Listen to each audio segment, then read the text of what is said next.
In this episode of the ASN Kidney News Podcast, ASN Director of Policy and Public Affairs Paul Smedberg interviews Rajiv Agarwal, MD, of the Indiana University School of Medicine, and Kathleen LeBeau, a Renal Support Network Program Manager.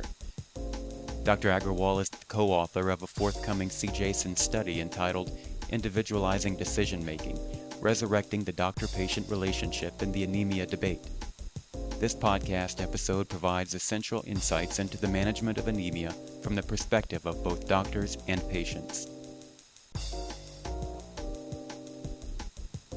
Dr. Agarwal, thank you for being with us here today. And I guess my first question to you is, in your recent CJASN paper, you talk about the anemia paradox. Talk to us about that a little bit. The anemia paradox is very interesting. For years we believed that by improving the hemoglobin level, we can reduce the mortality. And that's what we saw when we looked at USRDS or hemoglobin levels among patients who had chronic kidney disease who did not go on dialysis. Yet when we did the clinical trials, we found that if we targeted a higher hemoglobin, they had a higher mortality. And that's the paradox. The paradox is that when you're targeting a higher hemoglobin, there's an increase in mortality. But if you achieve a higher hemoglobin, there's an improvement in mortality. In fact, even within the clinical trials, if you had an improvement in hemoglobin within any strata, low or high, there was an improvement in mortality, and that is the paradox. There's been a lot of debate recently about the range or a target for hemoglobin. FDA recently, 2 years ago, changed their label. Talk to us about this. The initial label that erythropoietin got was based on improvement in transfusion rates. In other words, if the patients who, before erythropoietin was introduced, were receiving a lot of transfusions, and after the introduction of this drug, the transfusion rate dramatically fell. It was spectacular, both in clinical trials as well as within the United States renal data system. It was quite evident. Then we basically thought that we could push the hemoglobin higher and we could even have an improvement in mortality. Of course, the trials did not show that. So if we started targeting to normal or near normal hemoglobin, that is a hemoglobin of 13 or more, we saw some poor outcomes, increase in thrombotic rates, increase in strokes, increase in cancer mortality, things like that, which is sort of seen in both dialysis patients as well as patients who have not yet started dialysis. So what we know now is that some hemoglobin improvement is good, but if you target a normal hemoglobin, that's not the best thing for the patient. Yet, at an individual level, if you can achieve a higher hemoglobin at, say, a very low dose of erythropoietin, that has never been shown to be associated with harm, not at least as I interpret the data. That's why it becomes very important to educate the patient of what this drug does, what benefit they can expect, and what harms that they might expect. And when it comes to targeting a particular hemoglobin level, it really has to be a conversation between the doctor and the patient, where a certain target is decided based on what the patient would expect the benefit from, not simply a number that we are shooting for, but some tangible benefit that the patient might experience. So, for instance, there was, at the MedCat meeting, there was a very interesting account of a lady who came up and said, my hemoglobin was 12.1, and my nurse practitioner came and reduced my erythropoietin dose by 50%. And for the subsequent 4 to 6 weeks, I really felt terrible. That dose of erythropoietin was quite low. The patient was feeling well. And here's a situation where the patient is going through ups and downs in the way they feel. That might be inappropriate simply because we are hitting a target. What I am advocating for is individualizing decision-making rather than making this a culinary practice, a certain target, a certain recipe. Dr. Agarwal, why is it important to keep a person with kidney disease from avoiding a transfusion? Very important, because transfusions are dangerous in these patients. They get what is called panel reactive antibodies, which is production of antibodies to HLA and non-HLA antigens, which can make subsequent receipt of transplant difficult.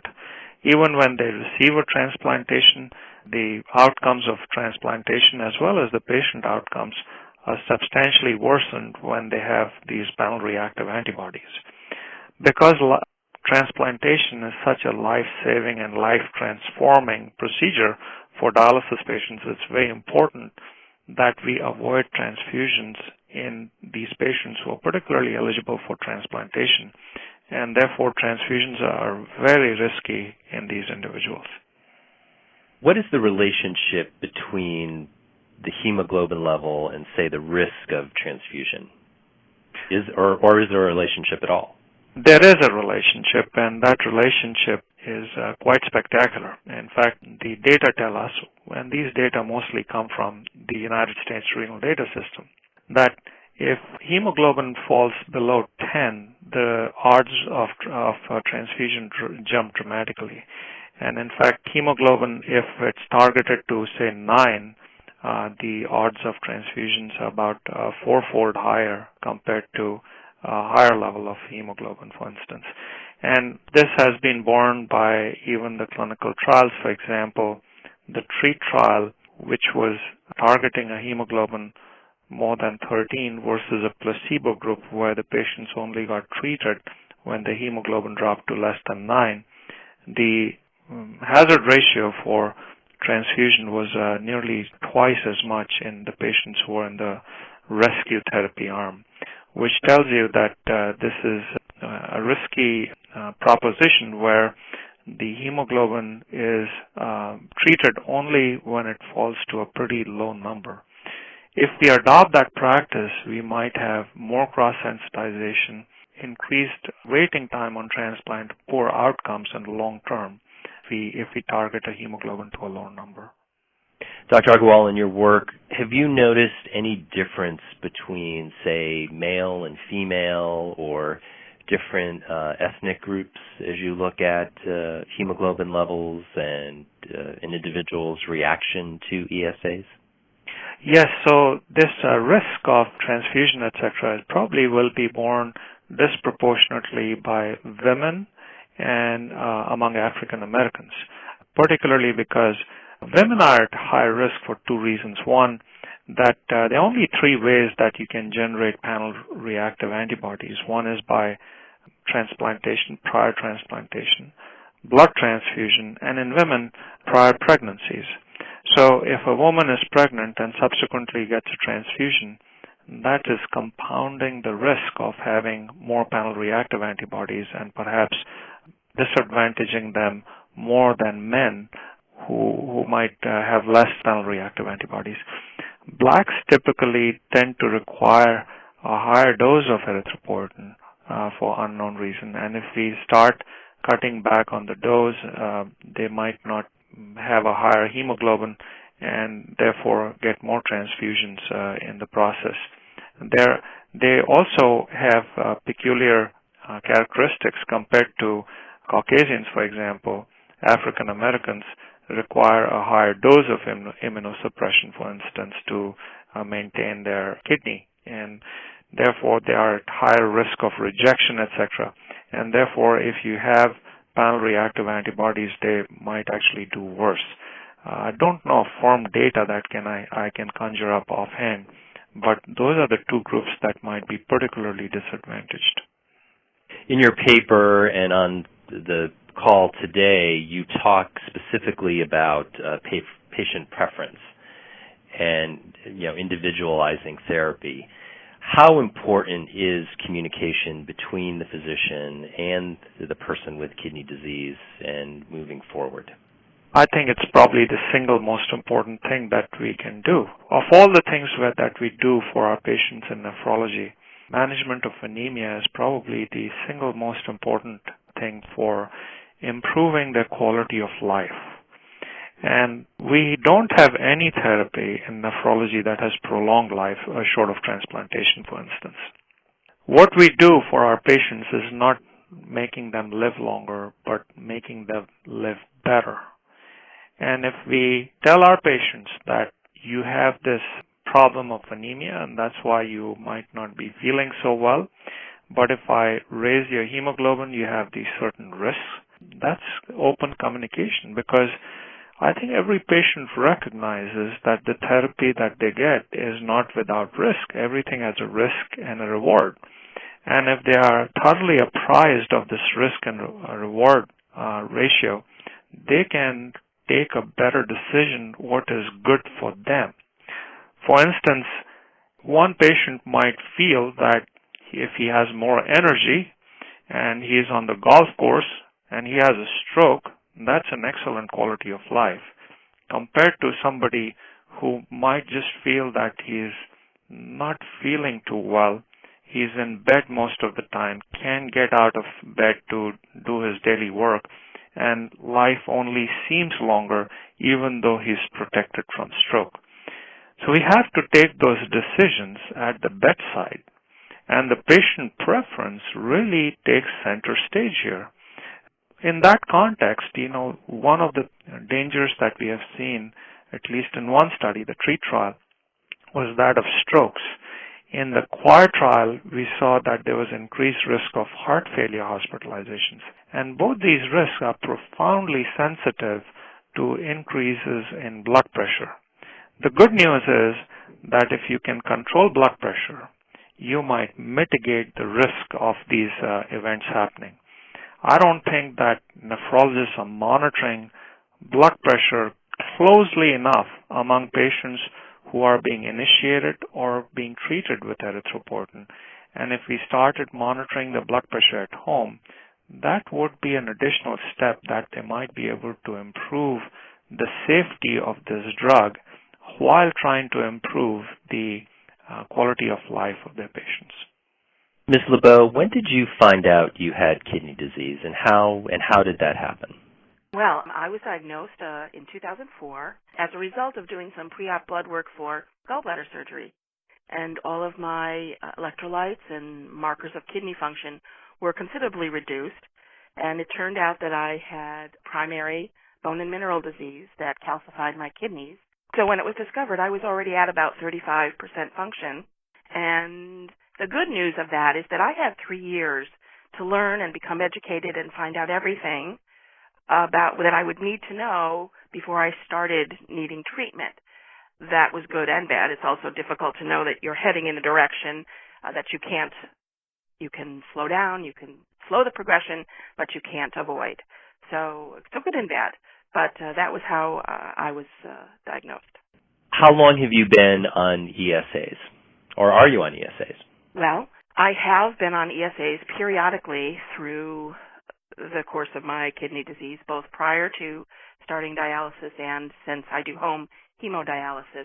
I would say I'm probably a good responder in that term because I do fairly well and then can go long periods of time where as long as my iron levels are healthy and where they need to be in range, I can maintain a level of hemoglobin where it should be and where I feel good. And, I really have to agree with Dr. Agarwal. Patients define the quality of their care by how do I feel and how fully can I live my life. And those are the things that are important.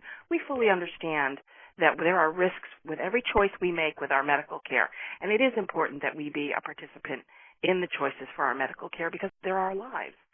So I can't reiterate how critical that is as we look at this issue especially because anemia coupled with the fatigue that can go with anemia and the fatigue that can go with pre-dialysis fluid load and dialysis itself can leave you feeling not much stamina for your life. So it's so important to keep your hemoglobin level at a place where you can really have some energy to do the things that are important and give you a meaningful life.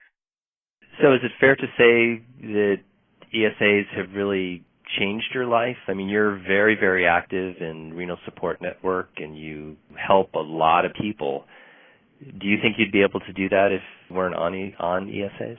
Absolutely not. I know, as I say, I was diagnosed 6 years ago, and I am very fortunate that the entirety of my kidney disease has been within the availability of ESAs. I do talk to a lot of patients all over the country all the time, and I know a lot of folks who have been dealing with this for 30 and 40 years who lived in the pre-ESA transfusion era. Many of them are 90 or 100% sensitized, as Dr. Agarwal was explaining. I've had friends who've sat on waiting lists with very little hope of receiving a transplant, friends who have died on those waiting lists, friends who currently have really almost no hope of getting a transplant, largely due to having been exposed to transfusions. So I can't emphasize enough the difference that the availability of ESAs makes to patients' lives. What's your view? You obviously interact with a lot of folks throughout the country. How is the level of communication, do you think, in general, between a person with kidney disease and their physician? I think it varies with a couple of things. How open is the physician and the healthcare team to interacting and to putting those choices out before the patient? How informed and educated the patient is in participating in their care? I think that can make a difference. Some folks are more receptive to information. Some folks are more hesitant to be proactive in their own care. They very much respect the clinical expertise of their healthcare team and their doctors, and certainly I respect that as well. But I think we know how we feel. For example, I know I can always tell when my hemoglobin is dipping. When I'm tired, more tired than usual, and I'm not getting done in the course of a day what I normally do, before I ever do a lab test, I know that my hemoglobin is dropping. I know it, and it's always confirmed because we know how we feel. And when you become tuned into that and you become informed about the things that impact that, you can be a good participant in your care. So, Kathy, you were an invited speaker for the recent MedCAC meeting, which Dr. Agarwal mentioned a few minutes ago. What was the takeaway for you at the end of the day? That's a great question. It was a fascinating process. I should say it's the first time I participated in that kind of a hearing.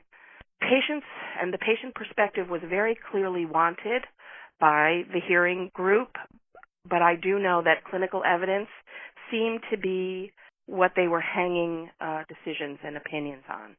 It was a very interesting process to me. I think a lot of things came out. I was concerned, for example, there seemed to be a lot of conversation about moving the range down to 9, which that would have devastating consequences on patients if they were thinking about that. And there's no evidence that I'm aware of. I'm certainly not a clinical expert, but there's no evidence that would support that.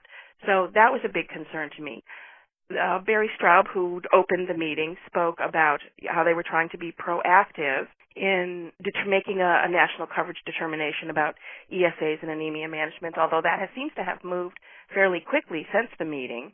But I guess a couple concerns. It's hard to explain to a group of folks who are not nephrology familiar how this all works. Kidney disease is a very complicated illness, certainly. So it seemed like it engendered a lot of conversation and warranted a lot more conversation before any decisions are made. Well, I thought you were a very effective speaker that day, and I think you and the other representative there who were representing, patients, quote unquote, did a really excellent job, and I think really did help sort of influence some of the discussion that the panel had, moving forward. Dr. Agarwal, I'm going to ask you the same question. What was your takeaway? You too served as a guest panelist to the MedCAC that day, along with 2 other nephrologists. What was your takeaway? I came out of that meeting listening to the patients, and I thought that we need to go back and start talking to the patients. There's a very nice lecture that Abraham Verghese, who is at Stanford University, gives on. He gave it to ASN a couple of years ago. And he talks about we looking at our patients in the computer, and we feel that the patient who's waiting in the office or at the bed is a virtual embodiment of the patient who exists in the computer.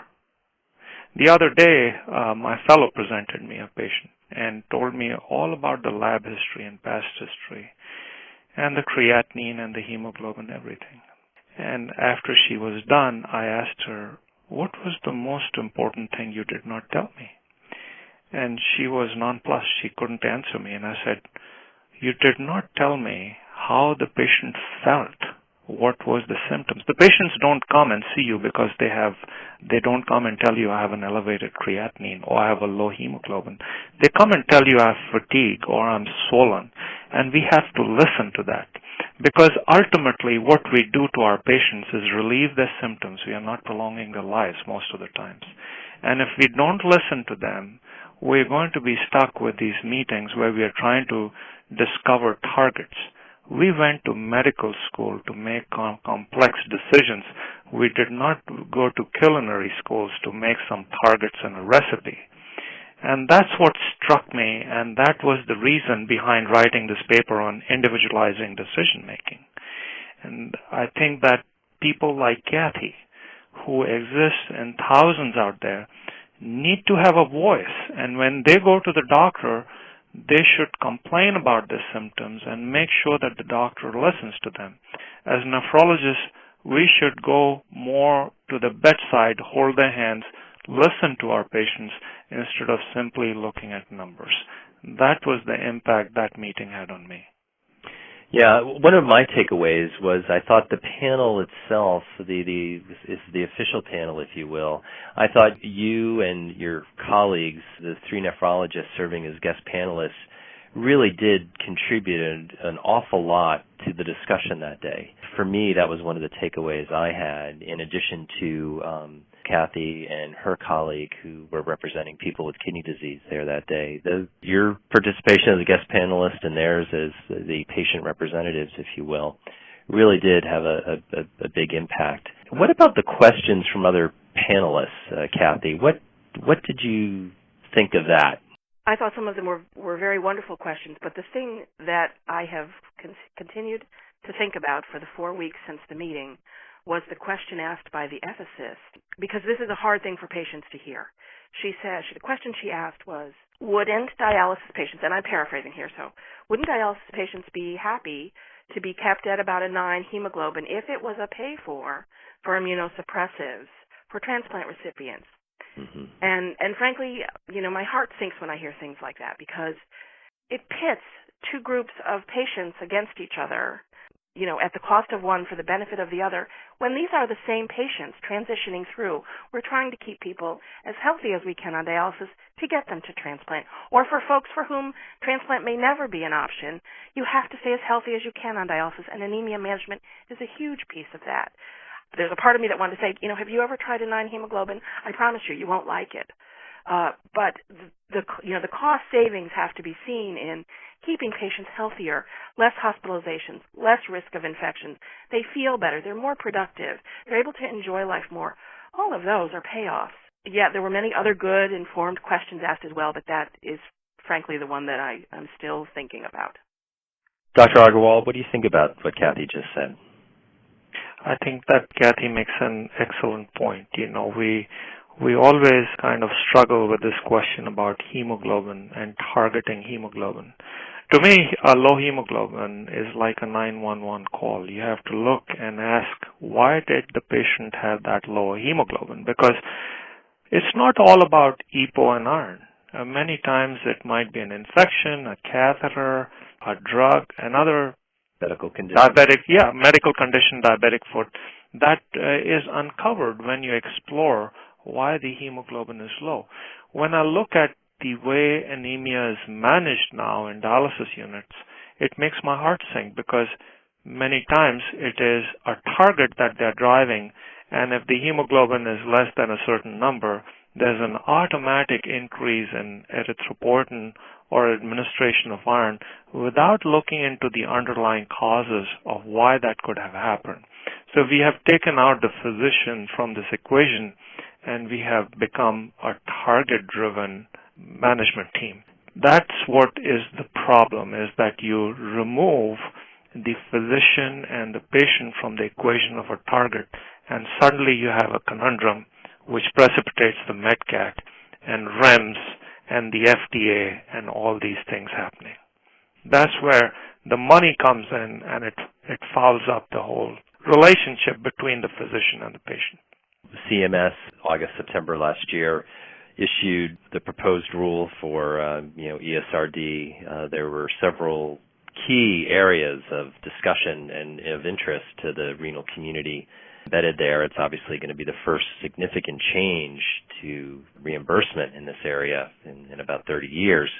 So you have that proposed rule. You see that CMS recently convened a clinical and data technical expert panel. They convened this MEDCAC meeting. Dr. Agarwal, in your opinion, where do you think this is all sort of heading? Or can you even take a guess at where it's all heading? Yes, so I was part of the clinical technical expert panel, so I chaired a session on the fluid weight management, and I heard all the presentations at the CTEP in Baltimore, middle of last month. My impression is that since the move is away from prescribing a drug to the provision of care, my impression is that the patients might benefit from this whole procedure, paradoxically. Why? Because now we are not going to be pushing an expensive medication like erythropoietin just to meet a target. We're probably going to do everything to make the patient healthier, so he shows up for dialysis. He has a requirement for lower erythropoietin dose, in which case the dialysis unit benefits, the patient benefits, and Medicare ultimately benefits. So it's a three-way victory by moving away from this arcane system where you were being paid for very, very high doses of this expensive drug versus going to a more performance-based management of patients. My feeling is that we will gravitate towards more what we see in Europe and Canada and UK, where the erythropoietin doses are a fraction of what we use in the United States, yet the hemoglobin levels are pretty good. And we might have actually better outcomes over time. That's my sense. Kathy, do you think people with kidney disease, their family members or loved ones, really understand or appreciate what is potentially going to happen in this whole area once CMS releases a final rule or an interim final rule sometime soon? I think most folks, until it comes down to concrete changes in their care, I think as hard as we work to educate patients about this issue so that they could be part of the comment process, it's a complicated issue. It's sometimes tough to get the information out to patients and their family members.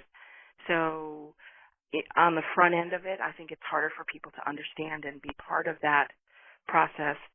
I think, even looking at the things that we think are important within the proposed rule, patients understand very clear changes: copays, oral drugs, labs, home hemodialysis training. Those are things that are very tangible. I think other things are tougher for them to wrap their head around, or sometimes they don't see it, even though they may be very impactful on their care as they're changed. So my hope is that more and more patients will become more involved and more informed, but it's tough. Yeah, it is tough. And I think, Kathy, what you just said just further emphasizes the importance of what Dr. Agarwal, one of the main points in his paper is the relationship and the communication between a physician and his patient. Absolutely. Or her patient. So, Kathy, any last words for us here as we close out on this podcast? Thank you. Closing remarks? I guess I would say, going to the MEDCAC hearing, I fully well understand the importance of studies and safety, but patients live their lives, and the real impact of anemia management on a patient's life and their ability to live a fully meaningful and active life, I think that's the most effective measure. Unfortunately, sometimes it's hard to quantify in ways that you can get down on paper. So it's important to have these conversations, and I'm very grateful for the opportunity to be here today. Dr. Agarwal, I'll give you the same opportunity. Any last thoughts?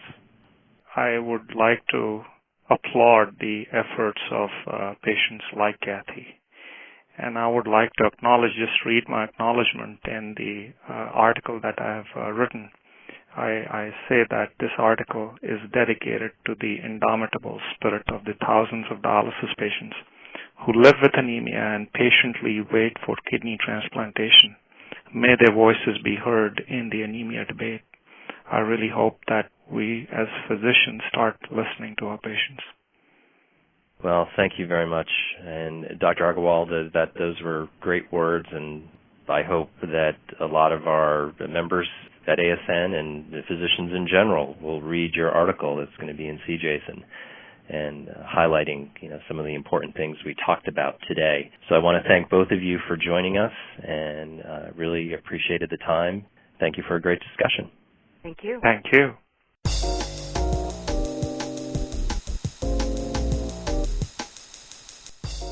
ASN Kidney News is a publication of the American Society of Nephrology. The ideas and opinions expressed by participants in ASN Kidney News podcasts are their own and do not necessarily reflect the positions of the Society. To lead the fight against kidney disease, ASN helps its 11,000 members provide high-quality care to patients, conduct cutting-edge research, and educate the next generations of kidney care professionals. To learn more about ASN or Kidney News, please visit the Society's website at asn-online.org. Thank you for listening to this podcast of the American Society of Nephrology.